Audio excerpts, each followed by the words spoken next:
चलो जी, स्टार्ट करें क्या? हे एक थोड़ा सा एक ओवरव्यू एंड डिस्कशन, उसके बाद छुट्टी। ध्यान से सुनने का, एकदम ध्यान से, एकदम बहुत ज्यादा ध्यान से सुनेगा। कैसे सुनेगा? एकदम ध्यान से सुनो। हाँ, पेज नंबर कैसे बताएंगे रे? पेज नंबर दिखाना पड़ेगा। 147, 147। किसी ने बताया मुझे किस चीज का? Declaration of dividend, page number 145। अब ध्यान से सुनो। 145, 46, 47 यार सब वही प्रोविजन ही बता रखे हैं। ध्यान से सुनो, एकदम ध्यान से। जय श्री कृष्ण। वंस अगेन सुनेंगे क्या? एक 15 मिनट ध्यान से सुनो, उसके बाद में आपको कुछ लिखने, आज कब कुछ लिखना नहीं है जब तक मैं आपको एक ब्रेक नहीं दे देता हूं। ठीक है? ओके, ध्यान से सुनो। डिक्लेरेशन ऑफ डिविडेंड को लेकर ध्यान से सुनना मेरी बात। एक छोटा सा कॉन्सेप्ट डिस्कस करेंगे, उसके बाद आपको एक ब्रेक देंगे। हाँ, हाँ, हाँ, सुनो सुनो सुनो। देखो, डिक्लेरेशन ऑफ डिविडेंड में सबसे पहला पॉइंट जो आपको देके रखा है, that is board meeting. Board meeting में क्या होता है? सबसे पहला काम क्या होता है? जैसा कि हमने डिस्कस किया था कि भैया जब डिविडेंड देते हैं तो डिविडेंड देते हैं तो एक प्रोसीजर होता है। प्रोसीजर क्या होता है कि भैया अगर हम इंटरिम डिविडेंड दे रहे हैं तो recommended by board and declared by board, लेकिन फाइनल डिविडेंड है तो recommended by board and declared by share holders. एक एनुअल जनरल मीटिंग होती है, उसके अंदर एक ऑर्डिनरी रेजोल्यूशन पास होता है, खेल होता है पूरा। तो सबसे पहला कदम क्या होता है भाई साहब? आपका रिकमेंडेशन। रिकमेंडेशन कहां होता है? बोर्ड ऑफ डायरेक्टर्स की बोर्ड मीटिंग में रिकमेंड करते हैं। उसमें रिकमेंड करते क्या है?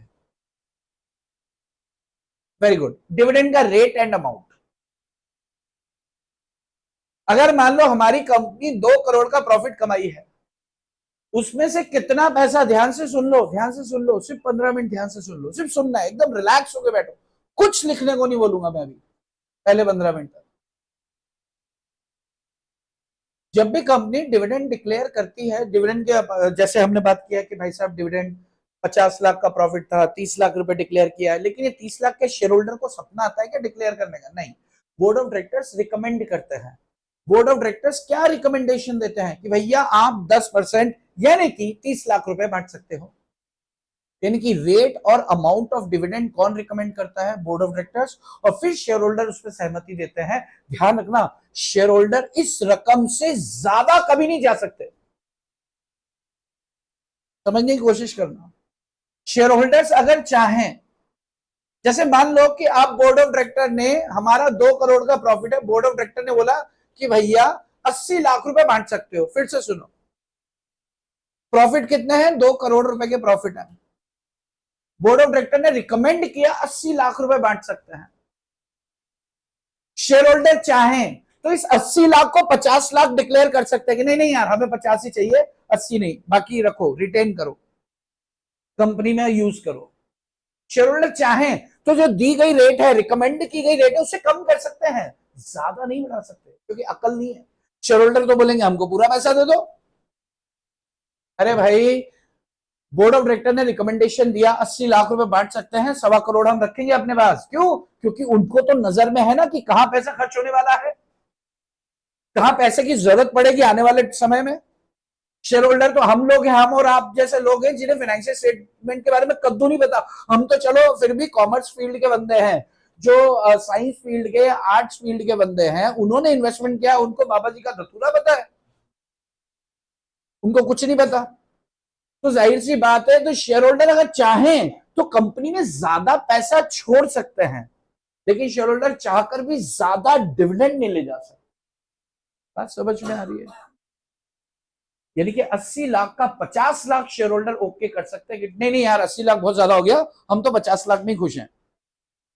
कम कर सकते हैं। शेयर होल्डर बोलेंगे नहीं 80 लाख तो बहुत कम है, हम 1 करोड़ डिक्लेयर, ऐसा नहीं कर सकते हैं शेयर होल्डर्स, चाहे मालिक हैं, लेकिन नहीं कर सकते। समझ में आता है?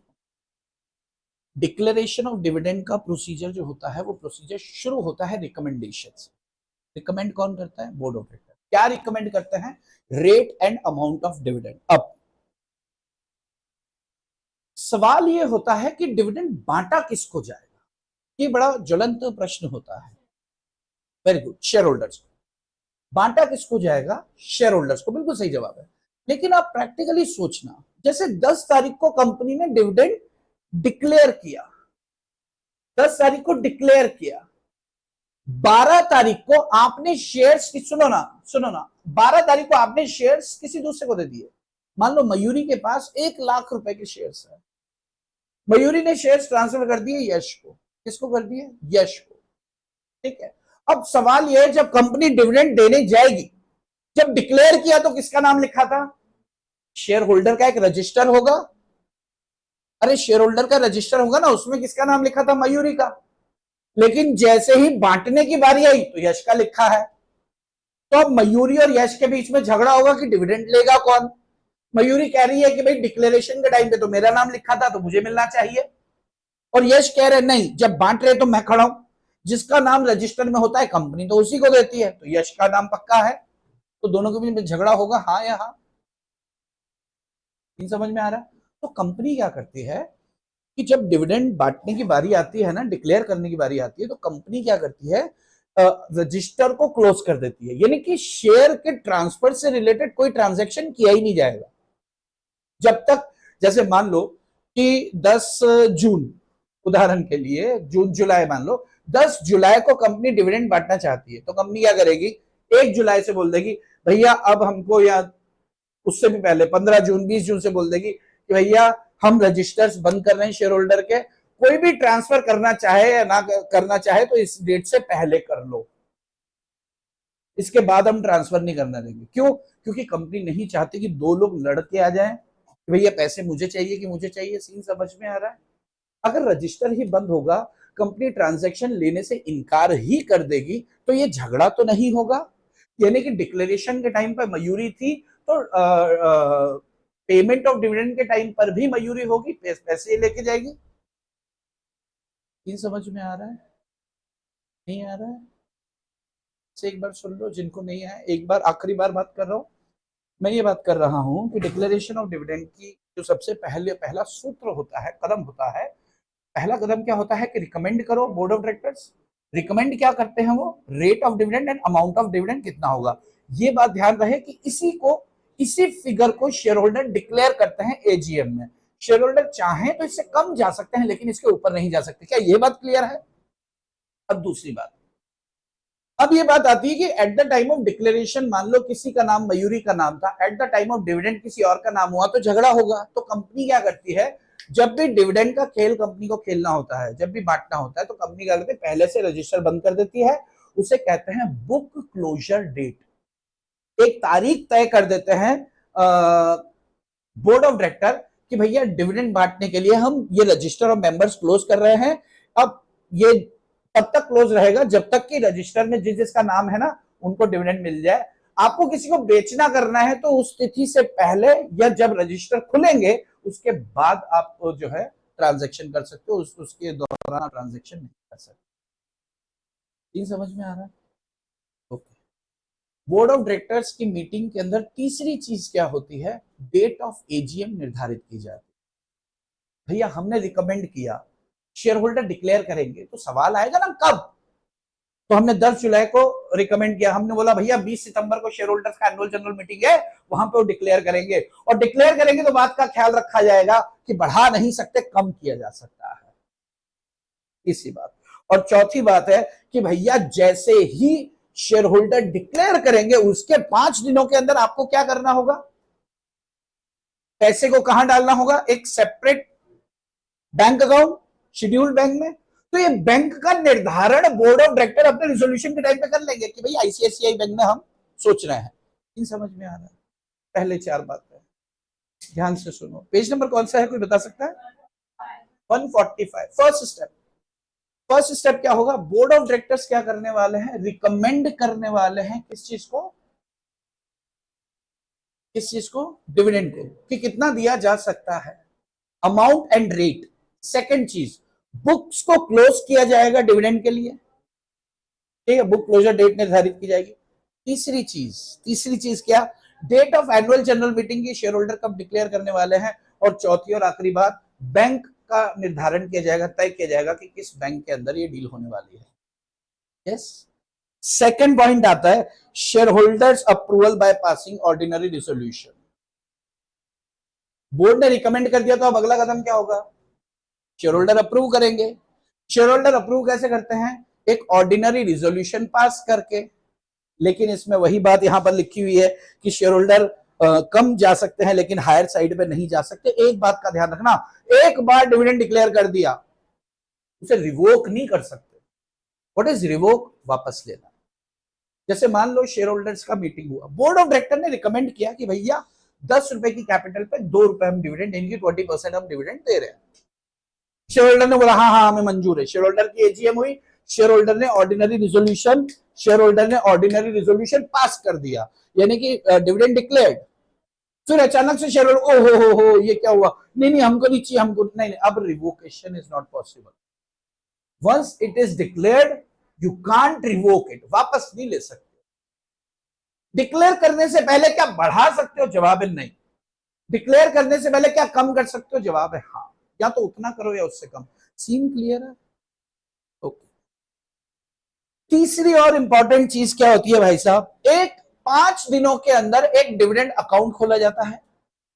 5 दिनों के अंदर डिविडेंड अकाउंट खोला जाएगा। कब से? डिक्लेरेशन से 5 दिनों के अंदर एक separate bank account scheduled bank में खोला जाएगा। ये बैंक कौन सा होगा? जो बोर्ड ऑफ डायरेक्टर्स ने बोर्ड मीटिंग में फर्स्ट पॉइंट में तय किया है। यस। उस बैंक खाते में विद इन 5 डेज ये पैसा डाल दिया जाएगा। एक और आखिरी बात है इसमें, और छोटी सी बात है कि भैया डिविडेंड नहीं बांटा जाएगा अगर, वो अगर क्या है कि अगर कंपनी ने डिपॉजिट्स इशू कर रखे हैं। ध्यान से सुनना, डिपॉजिट यानी कि पब्लिक से डिपॉजिट एक्सेप्ट करके रखे हुए हैं।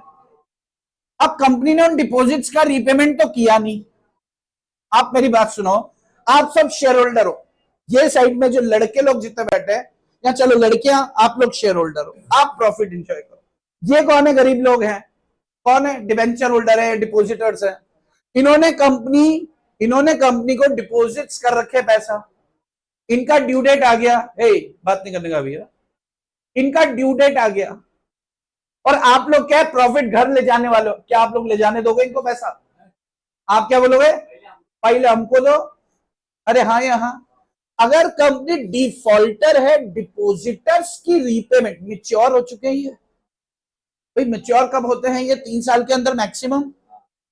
डिवेंचर होल्डर मान लो 5 साल के लिए डिवेंचर्स इशू किए थे, तो 5 साल में डिवेंचर होल्डर मैच्योर हो गए। अभी आपको रीपेमेंट करना है। आपने डिवेंचर होल्डर की इंटरेस्ट तो चुकाया नहीं, आपने डिवेंचर की पेमेंट तो चुकाई नहीं, आपने डिपॉजिटर्स का पैसा तो दिया नहीं, आपने डिपॉजिटर्स का इंटरेस्ट तो दिया नहीं, प्रॉफिट घर लेके जाने के सोचना भी मत। समझ में आ रहा है? अरे पहले जिसका देना है दो, फिर प्रॉफिट घर लेके जाओ। भाई सीधा सा हिसाब है ना। अरे हाँ यहां तो ये 4 पॉइंट्स हैं बस। कितने पॉइंट्स हैं? 4। ध्यान रखना यहां पर लिस्टेड कंपनी को लेके कुछ एडिशनल प्रोविजंस भी देके रखे, उसे अलग से बात करेंगे, तो एग्जाम का हिस्सा नहीं है अपना। अगर आपसे पूछा जाता है बताओ बच्चों बताओ कि डिविडेंड के सोर्सेस कैसे थे, तो अपन ने सोर्सेस को अलग से देखा। मोड ऑफ पेमेंट क्या होता है वो हमने अलग से देखा। डिक्लेरेशन ऑफ डिविडेंड को लेकर क्या प्रावधान है, तो हम बोलेंगे भाई साहब 4 स्टेप्स है। पहली स्टेप क्या है हमारी? सबसे पहली स्टेप है बोर्ड मीटिंग। बोर्ड मीटिंग में 4 बातों का ध्यान रखना है। पहली बात क्या क्या तय किया जाएगा बोर्ड मीटिंग के अंदर? पहली चीज क्या? Rate and amount of dividend. दूसरा बुक क्लोजर, बुक्स बंद होगी, रजिस्टर बंद होंगे फॉर डिविडेंड। तीसरी बात डेट ऑफ एजीएम निर्धारित की जाएगी, एजीएम कब होगी। और चौथी बात बैंक तय करेंगे किस बैंक खाते से डील होने वाली है। 4 बातें हो गई। सेकंड, शेयर होल्डर की मीटिंग में ऑर्डिनरी रेजोल्यूशन पास करके डिक्लेयर कर दिया जाएगा, लेकिन ध्यान रहे बढ़ा नहीं सकते, कम कर सकते हो, पहली बात। और दूसरी बात, once declared you can't revoke it, आप दोबारा से वापस नहीं ले सकते। बात क्लियर है तो खत्म। तीसरी बात, 5 दिनों के अंदर डिविडेंड अकाउंट खोल के एक सेपरेट बैंक अकाउंट बनाएंगे शेड्यूल्ड बैंक। ये बात हम 10 बार कर चुके हैं, हम वहां पैसा डालेंगे। चौथी और आखिरी बात, डिविडेंड नहीं बांट सकते, प्रोहिबिशन है। अगर डिपॉजिटर्स का पैसा बकाया है, डिफॉल्टर हुआ, अगर डिपॉजिटर्स का इंटरेस्ट बकाया है, अगर डिवेंचर होल्डर्स का पैसा बकाया है, अगर डिवेंचर होल्डर का इंटरेस्ट बकाया है, अगर प्रेफरेंस शेयर होल्डर्स का रिडेम्पशन बकाया है, अगर ये किसी भी या किसी पब्लिक फाइनेंशियल इंस्टीट्यूशन यानी कि HDFC, कौन सा बैंक? HDFC वहां से आपने लोन लेके रखा था, क्या ले रखा था? लोन, और उसका इंटरेस्ट की रिपेमेंट नहीं करी, आप डिविडेंड जैसे ही बांटने लगोगे HDFC आके खड़ा हो जाएगा कि हमारा पैसा पहले दो, उसके बाद क्या करो, तुमको जो करना है करो। चीज समझ में आ रहा है? बाहर का पैसा चुकाओ फिर होशियारी दिखाओ। क्लियर है क्या? तो मैं 1 मिनट के लिए, 1 मिनट रुकिएगा, 1 मिनट रुकिएगा बस। अब आपको सिर्फ एक बार सुनो ना, आपको मैं सिर्फ एक बार दिखा बस रहा हूं, उसके बाद फिर हम लोग एक ब्रेक ले लेंगे और ब्रेक के बाद मिलेंगे। सिर्फ दिखा रहा हूं, देख बस लो, आप देख लो बस। डिक्लेरेशन ऑफ डिविडेंड, बड़े ध्यान से देखना, देखना ध्यान से बस। डिक्लेरेशन ऑफ डिविडेंड, इसको क्या मैं बड़ा कर दूं तो मुझे आवाज आई? हाँ, तो ये हो गया है बड़ा, बड़ा है तो बेहतर है। ध्यान से सुनो, डिक्लेरेशन ऑफ डिविडेंड, ध्यान से देखो, देखो ना, हे इधर देखो ना, दिख रहा है? हाँ दिखा तो रहा हूं, देखो फर्स्ट पॉइंट देखो, डिक्लेरेशन ऑफ डिविडेंड, हे declaration of dividend, declaration of dividend में फर्स्ट पॉइंट क्या है? बोर्ड मीटिंग, ब्रैकेट्स में लिखा है recommendation of dividend by passing board resolution about. Board meeting करेंगे क्या तय करने के लिए? Number 1 rate and amount of dividend, book closure date for dividend, okay है ये बुक क्लोजर डेट क्या है? Number 3 date of AGM, number 4 bank with which a separate account shall be open, यानी कि बैंक तय करेंगे कि HDFC में करना है या फिर ICICI में करना है। ओके है? Point number 1 is okay? अरे जो बात किया वही है। चलो द्वितीय, share holders approval by passing ordinary resolution at AGM, annual general meeting में ऑर्डिनरी रेजोल्यूशन पास करके डिक्लेयर कर देंगे। ध्यान से देखना है, 2 green points. Share holder can, SH मतलब share holder can declare a lower rate than recommended but not higher than that. आप नीचे जा सकते हो लेकिन ऊपर नहीं। और दूसरी point, once dividend is declared it can not be revoked. Okay है? नंबर 3, ये रहा, separate bank account in a scheduled bank called dividend account. ये dividend account within 5 days आपको खोलना है। Point number 3 is over. And point number 4 is prohibition. Prohibition मतलब क्या होता है? मनाही, मना कर देते हैं। Prohibition to pay dividend, prohibition to pay dividend if a company failed to repay deposits और एनी इंटरेस्ट ऑन डिपॉजिट। पहला पॉइंट डिपॉजिट्स को लेकर है। सेकंड पॉइंट क्या कह रहा है? अगर कंपनी डिफॉल्ट करती है रिडेम्पशन ऑफ डिवेंचर्स का, उनके ब्याज का, रिडेम्पशन ऑफ प्रेफरेंस शेयर्स का, या फिर interest to financial institution. Financial institution मतलब कोई भी बैंक, ICICI, HDFC, आपने 5 करोड़ का कर्ज ले रखा है, 10% उस पर ब्याज है, 5 करोड़ का 50 लाख, और आप क्या कि मजे आगे डिविडेंड आ रहे, ओ भाई पहले हमारी पेमेंट करो उसके बाद मजे लो। मजे कब लेने हैं? बाद में। पहले जिसका देना है उसका दो, उसके बाद क्या लो? मजे लो। क्या लो? मजे। तो ये आपका पॉइंट नंबर 4 इज ओवर। आहा, ये तो खत्म हो गया है। तो आप में से कितने लोग चाहते हैं कि इसे लिख के चले जाएं ताकि खत्म हो जाए? वाह, बहुत अच्छे बच्चे हो आप लोग। तो कुछ बच्चे चाहते हैं तो मैं इसको आपको फुल स्क्रीन पर दे रहा हूं। जो बच्चे, बहुत अच्छे बच्चे, हर हर क्लास में ऐसे बच्चे होने चाहिए, मुझे ऐसा लगता है। हर किसी में बात नहीं होती है। आप वेरी गुड। हाँ, एक बेंच में एक बच्चा। Photos are not permitted in my class, I said. कुछ लोग लिख लो फटाक से। सर आए क्या अभी? आए क्या? Okay okay. हाँ अच्छा, मैं आपको ये कल लिखने को दूंगा तो आप लिखोगे क्या? क्या मुझे आपको ये कल लिखने को देना चाहिए? आप पॉज करके लिखोगे या फिर आप बुक में से लिख लोगे?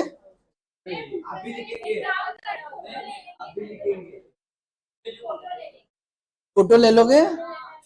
अच्छा चलो ठीक है। तो जो लोग ऑनलाइन है मैं दे दूंगा। ठीक है तो एक ब्रेक ले रहे हैं और ब्रेक के बाद हम लोग मिल रहे हैं।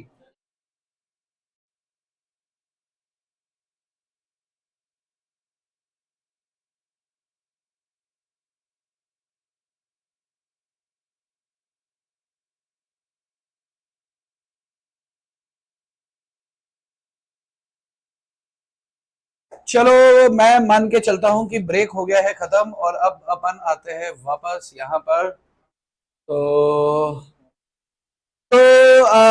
सुनो सुनो सुनो सुनो, अभी एक छोटा सा पोर्शन, थोड़ा सा पोर्शन बचा है, इसको खत्म करते हैं और यह चैप्टर अपना खत्म हो जाएगा। अपन ने बात कर लिया है कि डिविडेंड के डिक्लेरेशन को लेकर क्या नियम है। अभी हम बात कर रहे हैं डिविडेंड के पेमेंट को लेकर क्या प्रोविजंस है। एकदम आपस में बातचीत करो नका, करू नका। कृपया लक्ष्य द्या, कृपया लक्ष्य द्या, पुढे पुढे लक्ष्य द्या। ओके, हाँ सीख जाएगा रे मराठी, बहुत आसान है मराठी। मराठी क्लास लगाऊंगा अभी मैं।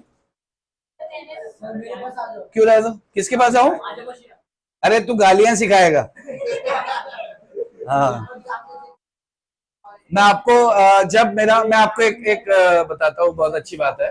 अच्छी क्या मतलब, एक पुराना किस्सा है कि व्हेन आई वाज, जब मेरा पहला दिन था इधर महाराष्ट्र में क्लासेस को लेकर, ये सिर्फ लड़कों को बताऊं तो चलेगा? ओके चलो, तो क्लास के बाद में बताता हूँ। इट्स लाइक बहुत मराठी को लेकर कुछ है।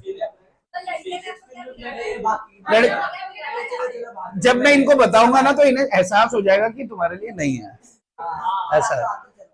तो अरे नहीं करता मैं भेदभाव, अब मैं बता दूं क्या? ओके ओके ओके चलो, हाँ बोलो बोलो भाई।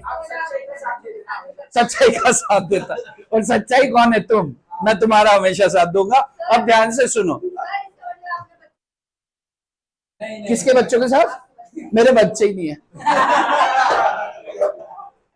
चलो, मेरे बच्चे तुम ही तो हो, तुम लोग कौन हो बताओ? स्टूडेंट्स हमारे। जिस दिन तुम ये सोच जहन से बाहर कर दोगे ना कि तुम मेरे बच्चे नहीं हो, तब से तुम रेस्पेक्ट करना चालू करोगे। तुम लोग क्लास में आते हो, आने के बाद तुम्हारी साइड से एक दुआ सलाम होना चाहिए, कुछ करते ही नहीं हो। गुरु और पिता में अगर देखा जाए तो गुरु का भी एक स्थान होता है और इक्वलेंट होता है। चल रोमियो जल्दी, क्या ढूंढ रहा है?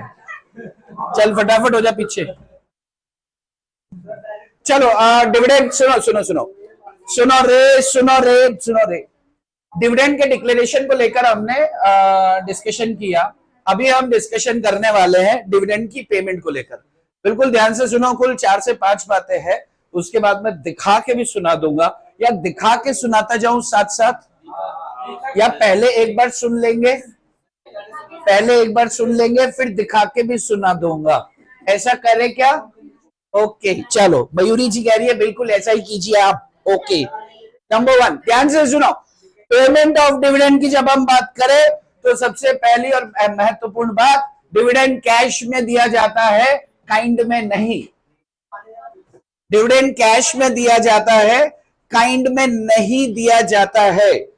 Dividend must be paid in cash, not in kind. इसका अर्थ क्या हुआ? Only cash. यहां पर कैश का मतलब बैंक ट्रांसफर भी होता है। तो अब यहां पर कैश का मतलब बैंक ट्रांसफर भी होता है, बैंक ट्रांसफर का मतलब भी कैश होता है। जैसे मान लो मैंने आपके खाते में 50,000 रुपए जमा कर दिए, मेरे अकाउंट से आपके अकाउंट में, तो मैं क्या बोलूंगा? भाई मैंने तुमको कैश दे दिया है।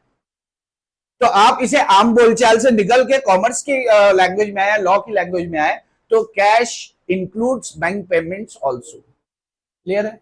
तो यहां पर क्या बोला है? Dividend must be paid in cash. इसका मतलब क्या? या तो नकद दो। कंपनी कभी नकद नहीं देती, कंपनी क्या करती है? खाते में पैसा डालती है। अपन ने मोड ऑफ पेमेंट देखा था, अपन ने मोड ऑफ पेमेंट देखा। मोड ऑफ पेमेंट में अपन ने 3 तरीके देखे थे। एक डिविडेंड वारंट होता था, दूसरा डिविडेंड मैंडेट हम लिख के देते थे फॉर्म, अरे हाँ, और तीसरा वो ईसीएस या एनईएफटी। वहां पर क्या कोई कैश नजर आया क्या? यहां पर कैश का मतलब ही है कि उसके खाते में पैसा डालने से है, नॉट इन काइंड। तो यहां काइंड का मतलब कौन सा दयालुपन आ रहा है, मुझे आप बताओ। काइंड म्हणजे काय? पूजाजी, पूजाजी बोलो ना। ओ माय गॉड, तुम्हें तो कुछ नहीं पता। माने जी, क्या माने जी का जवाब है क्या? बहुत अच्छा, सवाल पे सवाल नहीं। आशु सोचिए। परफेक्ट। पारस जी सोचिए आप, what do understand by kind? हाँ खुशी बोलो। ओके बोलिए। कुछ भी एसेट वगैरह, परफेक्ट परफेक्ट। क्या आपने भी यही सोचा था? बिल्कुल सही जवाब, बिल्कुल सही जवाब। देखो, dividend must be paid in cash not in kind.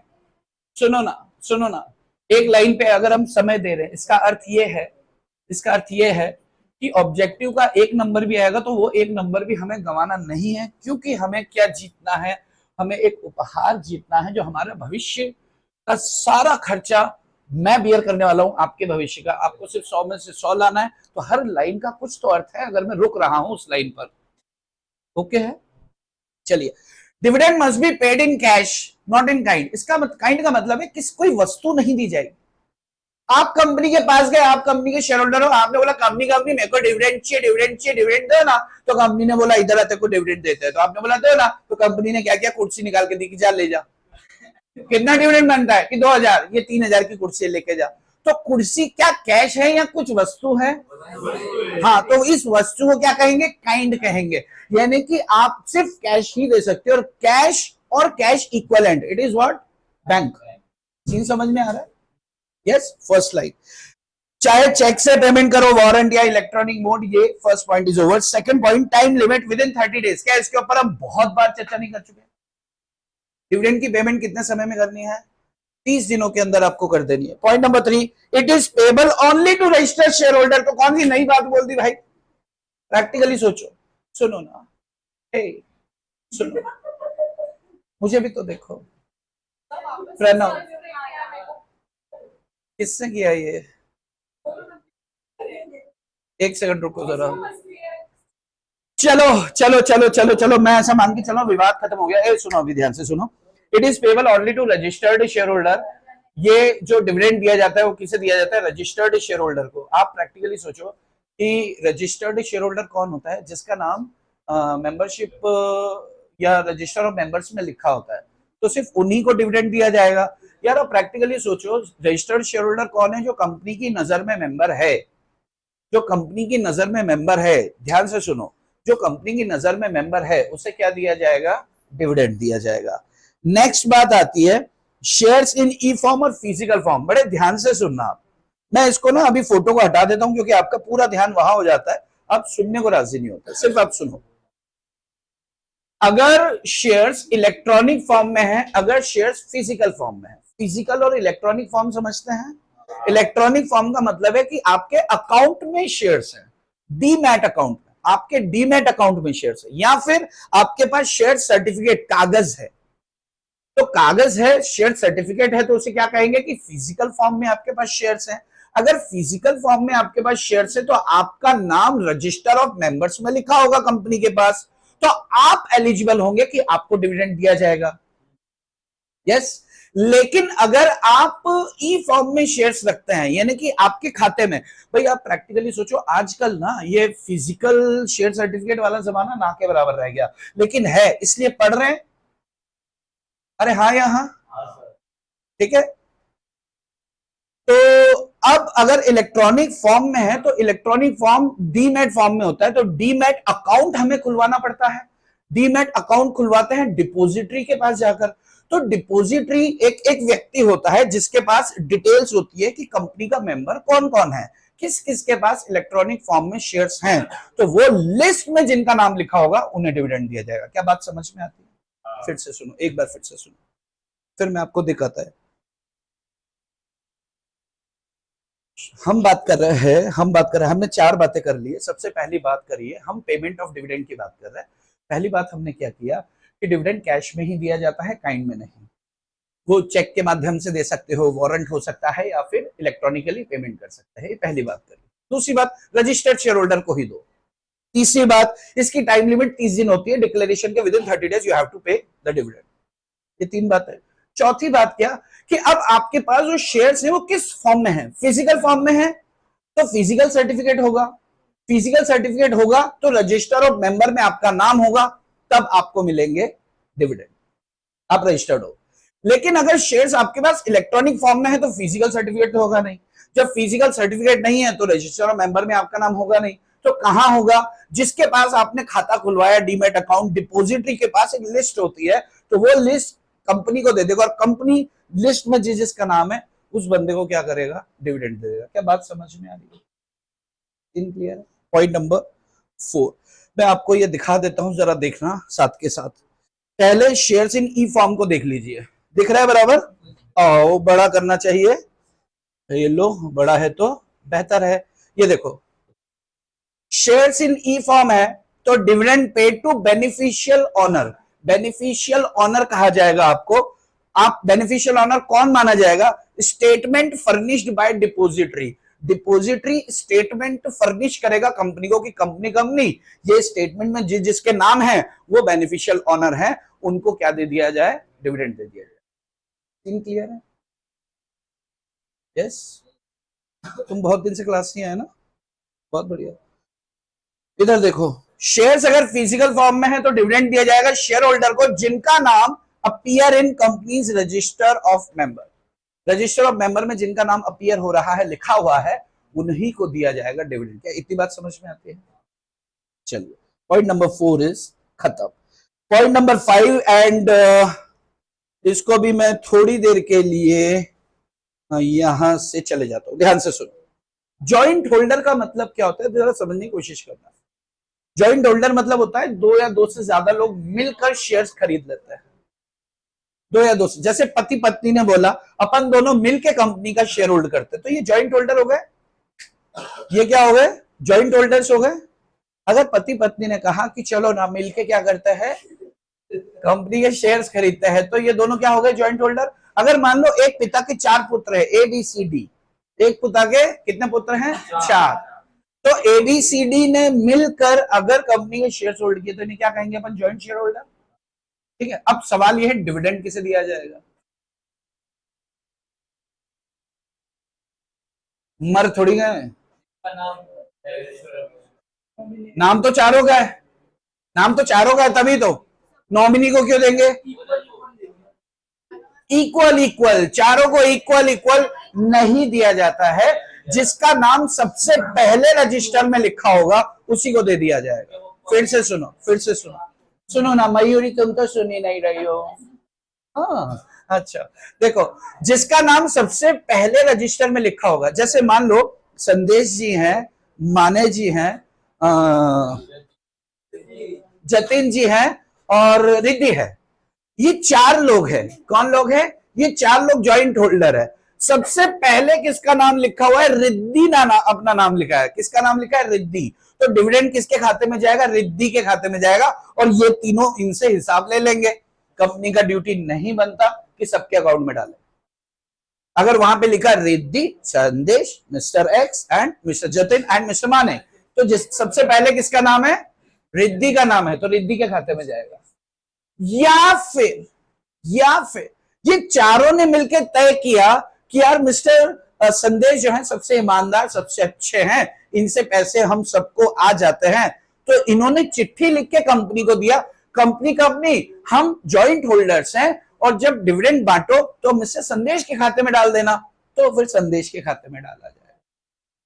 इसका मतलब ध्यान से समझो, अगर जॉइंट होल्डर्स हैं तो जिसका नाम सबसे पहले लिखा है उसके खाते में डिविडेंड पहुंचा देंगे कि कंपनी। अगर उसके पास नहीं पहुंचाना है तो कंपनी को ये चारों जॉइंट होल्डर्स मिलके किसी एक का नाम आगे कर देंगे कि भैया डिविडेंड इसे दो तो उसे दिया जाएगा। सीन क्लियर है? यस। अब अगर ये डिविडेंड की पेमेंट को लेकर अगर किसी भी तरह का कोई भी डिफॉल्ट किया जाता है तो प्रत्येक डायरेक्टर को, प्रत्येक मतलब सभी डायरेक्टर, अगर कंपनी में 15 डायरेक्टर है और 2 डायरेक्टर डिविडेंड, भाई सभी डायरेक्टर है तो सभी डायरेक्टर डिविडेंड का काम तो देख नहीं रहे। कोई डायरेक्टर क्या काम देख रहा है, कोई डायरेक्टर क्या देख रहा है, 2 डायरेक्टर डिविडेंड का भी देख रहे हैं। अब कंपनी में 15 डायरेक्टर है तो पूरे 15 डायरेक्टर को पनिशमेंट मिलेगी, यानी कि बाकी डायरेक्टर उन डायरेक्टर्स को फोर्स करेंगे कि भैया ढंग से काम करो, तुम्हारे चक्कर में डंडा हमको भी पड़ सकता है। बात समझ में आ रहा है? कंपनी को भी पनिशमेंट मिलेगी। डिविडेंड की पेमेंट करने में आपने लेट किया तो 30 दिन से लेट होने पे 18% ब्याज के साथ आपको पेमेंट करना पड़ेगा। अगर इतनी समझ में आती है बात तो बात खत्म। फिर से सुनो, फिर से सुनो, एक बार देखो, भी देखो रे, जॉइंट होल्डर्स वाला पोर्शन देखते हैं। देखना, जॉइंट होल्डर के केस में dividend paid to the person, dividend किसे दिया जाएगा स्क्रीन पर आपके सामने, जरा ध्यान से देखना। First named joint share holder as per register of member, जिसका नाम फर्स्ट सबसे आगे लिखा है उसको डिविडेंड दे दिया जाएगा। और joint holders have given to the company in writing, किसी व्यक्ति का नाम, इन चारों पांचों में से किसी व्यक्ति का नाम चिट्ठी लिख के जॉइंट होल्डर ने बोला कि भैया सबसे पहले वाले को मत दो, आप रिद्धि को मत दो, आप संदेश को दो, तो फिर संदेश को दिया जाएगा। सीन क्लियर है? ऐसा होता है ना, जैसे 5-6 लोग ने मिलके और शेयर्स खरीद लिए, अब कंपनी ने तो 5-6 का नाम चढ़ा दिया, लेकिन सबसे पहले जिसका नाम चढ़ गया डिविडेंड तो उसके खाते में आएगा।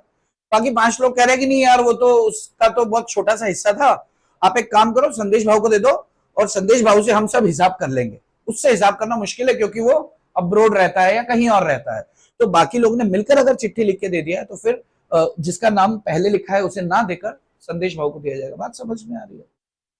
ठीक है। And the last one is default वाला scene, punishment to every director of the company, अगर आपने डिफॉल्ट किया तो सभी डायरेक्टर्स को दिया जाएगा punishment. And company will be liable to pay simple interest at the rate 18% per annum during the period till default continues. इसका मतलब क्या, जितना लेट करते हो 30 दिन से, आप प्रैक्टिकली सोचो, जैसे 10 जून को डिविडेंड डिक्लेयर कर दिया, कितनी जून को कर दिया, 10 जून को, तो 30 दिन का मतलब ये 9 जून जुलाई, 9 जुलाई तक आपको क्या करना है, पेमेंट कर देना है। ठीक है, लेकिन आपने 9 अगस्त को किया, 1 महीना लेट किया। अरे हाँ, यहां अगर आपने 1 महीना लेट पेमेंट किया है तो अब 18% पर एनम ब्याज के साथ पेमेंट करनी हो, ऐसा बोल रहा है। इतनी सी बात, तो सीधी सी बात है, अगर मेरा पैसा 1 लाख रुपए आपसे मुझे लेना है, आपने 1 महीना लेट कर दिया तो 1 महीने का ब्याज दो ना। अरे हाँ, यहां वही सरकार डंडा मार के बोल रही है। अगर किसी भी इस सेक्शन के किसी भी प्रोविजन का उल्लंघन करते हैं तो कंपनी और सभी डायरेक्टर्स को पनिशमेंट दी जाएगी फाइन के साथ, यानी कि दंड लगेगा, आपको भुगतान करना पड़ेगा, पैसा देना पड़ेगा। इतना समझ में आता है तो this is all about of what, payment of dividend. In clear है? एक आखिरी बार, एक बार ध्यान से सुन लो फटाफट स्पीड में, इसको मैं दे देता हूं फुल स्क्रीन पे। फुल स्क्रीन आ जा भाई, आजो जी, आजो आजो आजो आजो। ओके, पेमेंट ऑफ डिविडेंड, अब ध्यान से सुनते जाओ। You want to watch on the screen, आप देख सकते हैं। पहली बात, डिविडेंड कैश में दिया जाएगा, काइंड में नहीं। कैश का मतलब डिविडेंड वारंट हो सकता है, चेक हो सकता है, कुछ भी हो सकता है। एक दूसरी बात, 30 दिनों के अंदर पेमेंट करना है। अब देखो जैसी बात आती है ना, 30 दिन में पेमेंट करना है, अरे नहीं किया तो डायरेक्टर्स को भी पनिशमेंट मिलेगी और कंपनी को 18% पर एनम ब्याज के साथ पे करना पड़ेगा, पे तो करना ही पड़ेगा। क्लियर है? दूसरी बात, तीसरी बात, किसे देंगे, रजिस्टर्ड शेयर होल्डर। तो भाई मानेंगे किसे, कि अगर वो इलेक्ट्रॉनिक फॉर्म में है तो डिपोजिटरी से एक स्टेटमेंट जाएगा किसके पास, कंपनी के पास, वो कंपनी को बताएगा कि ये लोग का खाता है। अगर फिजिकल है तो कंपनी के पास क्या है, रजिस्टर ऑफ मेंबर में उसका नाम लिखा होगा, उसे दे दिया जाएगा। ज्वाइंट होल्डर्स हैं तो उस स्थिति में क्या, भाई साहब ज्वाइंट होल्डर है तो जिसका नाम सबसे पहले लिखा है उसे दे देंगे। लेकिन अगर सभी ज्वाइंट होल्डर्स ने मिलकर कंपनी को किसी उन्हीं में से किसी एक का नाम निर्देशित किया है कि भैया इसको दे दो आप, तो हम इससे ले लेंगे, तो उस बंदे को दे दो। इतनी सी बात है, ना टेढ़ी है ना मेढ़ी है, और खत्म हो जाता है। क्लियर है क्या? Yes, okay okay okay okay. अच्छा, किसी को लिखने का है या, हाँ पेज नंबर बताओ मुझे, पेज नंबर 146। आओ, ये क्या हो गया, चलो रे, एंड कभी चलता है कभी नहीं। ध्यान से सुनो, सुनेगा। मैंने अभी, अच्छा जो लोग ऑनलाइन है वो तो पॉज करके लिख सकते हैं। हाँ, मैंने अभी जब आप सभी लोग नहीं थे तो एक बच्चों से सवाल पूछा था, और वो सवाल अभी मैं सबसे पूछ लेता हूँ, क्योंकि तब सिर्फ लड़कों ने हाँ दिया, हाँ बोला था, लड़कियां उस पर सहमत नहीं थी कुछ। लेकिन अभी एक बार फिर से, कि जैसे ये हम चैप्टर खत्म करेंगे, पूरा चैप्टर खत्म होने के बाद आप में से कितने लोग ऐसे हैं जो घर पे पढ़ते हैं, ईमानदारी से बताना, सच बोलोगे तो अच्छा रहेगा। पूरा चैप्टर अगर मैंने आज इधर खत्म किया तो कितने लोग आज की डेट में जाके इसको एक बार रीड आउट करके खत्म करेंगे। ओके, तो अब आप हाथ पीछे कर लो। जो जो आप में से चैप्टर खत्म करता जाएगा, ये वाला चैप्टर, वो मुझे एक मैसेज पिंग कर देना। एक 20 से 25 मिनट का, मैक्सिमम 40 मिनट्स, बड़े से बड़ा चैप्टर मैक्सिमम 40 मिनट्स जाएगा, तो 20 से 25 मिनट का मैं आपको एक रिवीजन सेशन दूंगा, ताकि जब आपकी तैयार आप पूरा पढ़ चुके तो रिवाइज एक साथ साथ थोड़ा फास्ट ट्रैक पे हो जाएगा, राइट। जो मुझे कह देगा कि मैंने कर लिया है, मैं उसको दे दूंगा। और झूठ मत बोलना, क्योंकि आपका ही नुकसान होगा। अगर आपने बिना तैयार किए फास्ट ट्रैक पे आ गए तो फिर वो छूट जाएगा। क्लियर है क्या? ओके, चलो मैं आता है वापस इधर का, आ गया जी। चलो अब बात आती है, अब देखना एकदम फास्ट एंड फ्यूरियस चलने वाला है काम। ये मैंने कर दिया जी आपको फुल स्क्रीन पे। आलो जी, आलो जी, आलो जी। Unpaid and unclaimed dividend account, ध्यान से सुनो। Unpaid and unclaimed dividend account के बारे में क्या हम जानते हैं? 30 दिनों में अगर पेमेंट नहीं होती है तो उसके 7 दिनों के अंदर हमको एक unpaid and unclaimed dividend account खोलना होता है। शेड्यूल्ड बैंक में सेपरेट बैंक अकाउंट खोला जाता है, पैसा सारा उसमें ट्रांसफर करते हैं। उसमें पैसा आने के बाद, ध्यान से सुनेगा, उसमें पैसा आने के बाद विद इन 90 डेज हम क्या करते हैं, वेबसाइट पे डाल देते हैं कि पैसा यहां आ गया है, और इन लोगों का डिटेल्स फर्निश करते हैं कंपनी की वेबसाइट पे, या फिर सेंट्रल गवर्नमेंट ने कोई अप्रूव्ड कर रखी है वेबसाइट, उसके ऊपर वहां से पैसा दिया जाएगा। 7 साल तक पैसा वहां रहता है, और 7 साल समाप्त होने तक भी अगर कुछ पैसा उसमें बचा रहता है तो वो पैसा वहां नहीं रहेगा, वो पैसा कहां डाल देंगे, आईईपीएफ में। ये केंद्र सरकार द्वारा बनाया गया एक कोष है। सेंट्रल गवर्नमेंट ने एक फंड का गठन किया है जिसको investors education and protection fund. कुछ बच्चे आईपीएफ बोल देते हैं, आईईपीएफ है। अल्फाबेट्स में ई पहले आता है कि पी? ई, तो बस वैसे ही याद रखना, पहले शिक्षा दोगे तब ना सुरक्षा कर पाओगे। तो एजुकेशन एंड प्रोटेक्शन, कुछ बच्चे प्रोटेक्शन एंड एजुकेशन कर देते हैं, तो ये चीज का ध्यान रखना, ये होती है मिस्टेक, इसलिए बता रहा हूं। वही सब यहां पर लिखा है जो मैंने अभी बात किया, तो मुझे नहीं लगता कि इसके ऊपर दोबारा से रुकना चाहिए, बट फिर भी मैं आपको एक 10 सेकंड दे रहा हूं, आप इसको गो थ्रू। पेज नंबर बताओ जरा। बहुत बढ़िया, 146।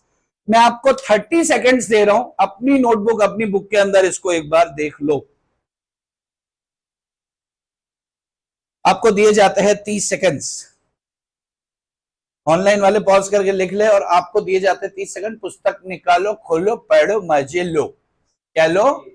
मजे लो। हाँ, सिर्फ 30 सेकंड है आपके पास। आओ चलो, 1 मिनट दिया, 60 सेकंड्स। वाओ, आपकी तो लॉटरी लग गई।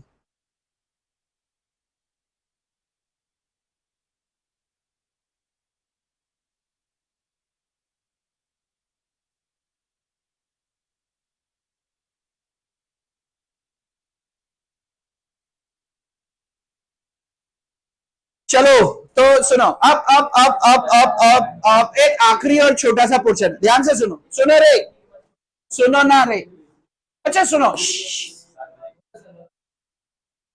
ओके, एक प्रेफरेंस शेयर होल्डर होता है, एक इक्विटी शेयर होल्डर होता है। एक प्रेफरेंस शेयर होल्डर होता है, एक इक्विटी शेयर होल्डर होता है। इक्विटी और प्रेफरेंस शेयर होल्डर्स के में से डिविडेंड पहले किसे मिलता है? और जो रेसिडुअल प्रॉफिट बचता है, रेसिडुअल समझते हैं? रेसिडुअल मतलब बचा हुआ, खुर्चन, खुर्चन में से किसको मिलता है? इक्विटी शेयर होल्डर्स को मिलता है। Very good. अच्छा, लिस्टेड कंपनी ऐसा कहती है, लिस्टेड कंपनी क्या कहती है, लिस्टेड कंपनी क्या कहती है कि भैया सुनो ना, बस खत्म होने वाला है। लिस्टेड कंपनी कहती है कि अगर आप लिस्टेड कंपनी हो तो आप, जब आपका बोर्ड ऑफ डायरेक्टर्स जब रिकमेंड करे कि भैया डिविडेंड इतना देना है, बोर्ड ऑफ डायरेक्टर जब रिकमेंड करे कि डिविडेंड इतना देना है, उसके 2 दिन पहले हमें खबर कर दो यार। जस्ट नोटिफाई अस। कितने दिन पहले? 2 दिन पहले। अभी बोर्ड ऑफ डायरेक्टर्स ने बोला कि भाई हम 20 रुपए पे 5 रुपए हम डिविडेंड देने वाले, सोच रहे हैं भाई। बोर्ड ऑफ डायरेक्टर्स रिकमेंडेशन देते हैं और डिक्लेयर शेयर होल्डर्स करते हैं। तो बोर्ड ने 5 रुपए सोचा, तो ये सोच के पहले से रखा है।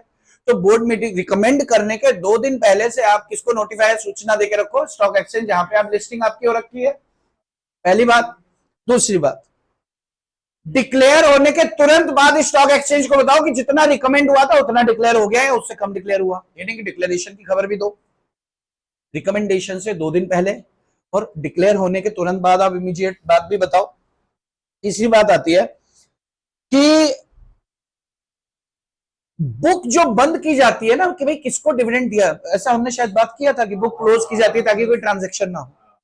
तो बुक किस तारीख को बंद की जा रही है, 7 दिन पहले स्टॉक एक्सचेंज को अपने को बताना होता है कि भैया डिविडेंड के लिए, डिविडेंड बांटने के लिए हमें शेयर होल्डर्स का नाम तय करना है। तो नाम तय, उसको रिकॉर्ड डेट बोलते हैं। तो शेयर होल्डर का नाम तय करना है कि किसे डिविडेंड बांटा जाए, तो उसके लिए हम बुक्स ये तारीख को बंद कर रहे हैं, उसके 7 दिन पहले स्टॉक एक्सचेंज को हमें खबर देनी होगी। स्टॉक एक्सचेंज को अगर आपके रजिस्टर का कोई काम करना है तो 7 दिन उसके पास हो। ठीक है। चौथी बात, रजिस्टर ऑफ मेंबर और ट्रांसफर रजिस्टर बंद कर दिया जाएगा। और पांचवी बात कि भैया पेमेंट जो डिविडेंड का है, ये स्टॉक एक्सचेंज, मैंने शायद बताया था आपको कि लिस्टेड कंपनीज में ईसीएस और एनईएफटी ही एक मोड होता है पेमेंट करने के लिए। ये 3-4 बातें स्टॉक एक्सचेंज ने अलग से बताई। स्टॉक एक्सचेंज बोलता है कि यार प्रति मेंबर को कितना मिल रहा है या प्रति शेयर पे कितना डिविडेंड मिल रहा है, वो आप हमें बता देना, हम बता दें। एक बार दिखा देता हूं मैं आपको टैप फुल, ध्यान से देख लो जरा। ये लिस्टेड कंपनी के एडिशनल रिक्वायरमेंट्स है। एडिशनल का मतलब जो हमने पढ़ा है वो रिक्वायरमेंट तो है ही। क्या बोल रहा है? Number 1, notify stock exchange where listed at least 2 days before of board meeting, क्या रिकमेंड किया। आपने जो डिविडेंड रिकमेंडेशन दिया है उसके 2 दिन पहले स्टॉक एक्सचेंज को बताएं। Second point, intimate stock exchange immediately after declaration of dividend. Number 3, notice दो बुक क्लोजर के लिए to stock exchange at least 7 days before. Number 4, register of member of transfer register ये सब बंद कर दिया जाए। नंबर 5, पेमेंट सिर्फ इलेक्ट्रॉनिक मोड पर होगी। बात समझ में आ रही है? स्टॉक एक्सचेंज क्या कह रहा है कि जो रिक्वायरमेंट आपको फुलफिल करनी है, स्टॉक एक्सचेंज क्या बोल रहा है बाबा, जो रिक्वायरमेंट आपको फुलफिल करनी है वो रिक्वायरमेंट को फुलफिल करो, लेकिन हमारी थोड़ी सी सुन लो। हम बोलते आपकी क्या सुननी है बताइए। तो स्टॉक एक्सचेंज ने कहा कि भैया जो डिविडेंड रिकमेंड कर रहे हो 2 दिन पहले हमें भी बता दो, डिक्लेयर करने के बाद भी हमें बता दो, आप जो बुक क्लोज करोगे उसके 7 दिन पहले हमें बता दो, उसके बाद दोनों रजिस्टर बंद कर दो, पेमेंट कर दो, बात खत्म। सीन समझ में आ रहा है? देखो, अगर आप क्या करेंगे कि चीजों को कि यार लिस्टेड कंपनी के अलग से प्रोविजन, ये क्या वो क्या, उतना दिमाग मत लगाओ, आप प्रोसीजर को पकड़ के चलो। प्रोसीजर क्या होती है? बोर्ड ऑफ डायरेक्टर रिकमेंड करते हैं, शेयर होल्डर डिक्लेयर करते हैं। तो लिस्टेड कंपनी क्या बोल रही है कि भैया बोर्ड ऑफ डायरेक्टर जो रिकमेंडेशन करते हैं, बोर्ड ऑफ डायरेक्टर्स जो रिकमेंड करते हैं उसके 2 दिन पहले हमें नोटिफाई कर दो जहां पे स्टॉक एक्सचेंज में लिस्टेड हो, डिक्लेयर होने के बाद हमें एक इंटीमेट कर दो, यानी कि सूचना दे दो। दूसरी बात, तीसरी बात क्या बोल रहा है कि जब रजिस्टर आप क्लोज करोगे, बुक क्लोज करोगे, तो बुक क्लोज के 7 दिन पहले हमें सूचना दे दो, उसके बाद सारे रजिस्टर बंद करके और इलेक्ट्रॉनिकली पेमेंट कर दो। क्या टफ है? क्या क्या पकड़ी जा सकती है चीज? ठीक है। वैसे अगर आपसे जब पूछा जाए ना कि बताओ बच्चों बताओ डिविडेंड के डिक्लेरेशन या पेमेंट को लेकर प्रोविजंस बताओ, तो लिस्टेड कंपनी का लिखने की जरूरत नहीं है जब तक कि पूछे ना। जब क्वेश्चन में पूछा जाएगा लिस्टेड भी बता ना तो बताओ, अदरवाइज बताने का जरूरत नहीं है। आपको खुजली हो तो आप फिर जो मर्जी आप बताओ। आप प्रैक्टिकली सोचो, आपके पास 3 घंटे का टाइम होता है, 3 घंटे में आपने 100 नंबर का पेपर लिखना होता है। क्या आपके पास टाइम बचता है या फिर आपको टाइम कम पड़ जाता है? कितने लोग कहते हैं कि भाई टाइम बचता है या कम पड़ता है? कितने घंटे में हो जाता है? अच्छा चलो 3 घंटे, 3 घंटे का मतलब कितना होता है? 180 मिनट्स। थोड़ा सा हिसाब लगाते हैं, ध्यान से सुनो अभी। 3 घंटे का मतलब कितना होता है रे?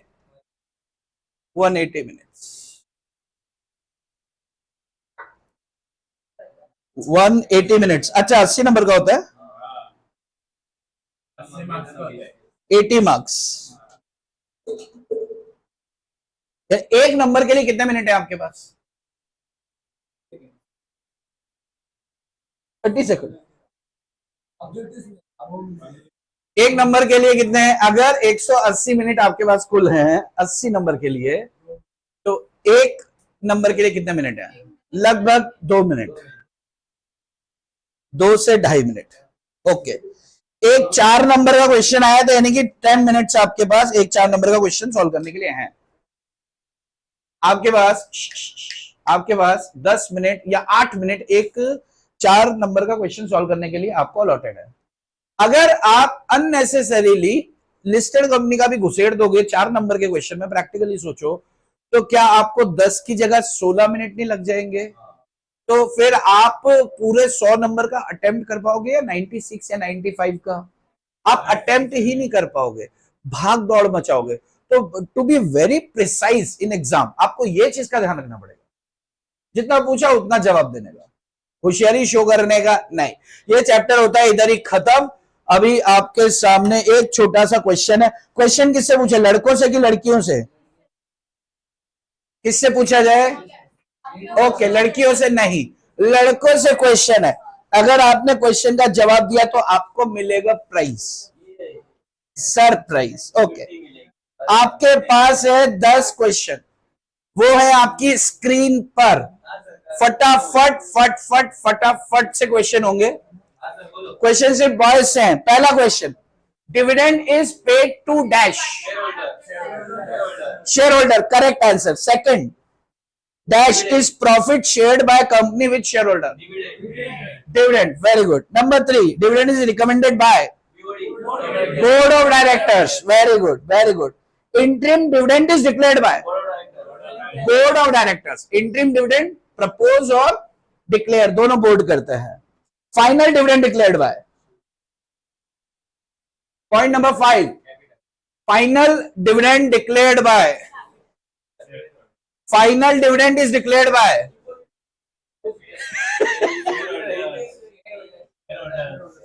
Share holders, very good, right, correct answer. Okay, next is dividend can not be declared out of. अच्छा, आप इसका ये पीछे से चेक किया हुआ आंसर था, कैपिटल कैपिटल बोल रहा था बहुत देर से। ओके, चलो question number 7, dividend amount should be transferred in a separate bank account within 5 days, ये करेक्ट है, वेरी गुड। अच्छा, dividend should be paid with in 30 days। Okay, 10 तक लड़के बता रहे, उसके बाद लड़कियां अगर चाहेंगी तो। Question number 9, equity share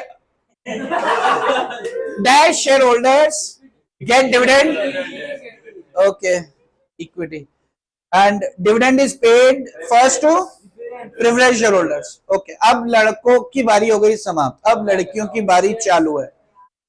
question number 11, एक मिनट, 11 पढ़ो और आंसर करो। Dash warrant is a cheque dividend warrant, very good. चलो, second, IEPF is created by central government. Payment of dash dividend must be authorised by article of association. Interim dividend, correct answer, very good, shabash. Dash is a return paid to creditors, interest, and the last one is that is not linked to profits of the company, interest, चाहे profit हो चाहे loss आपको देना पड़ेगा, correct answer. अब मुझे एक बात बताओ, ये कितना आसान हो गया ना।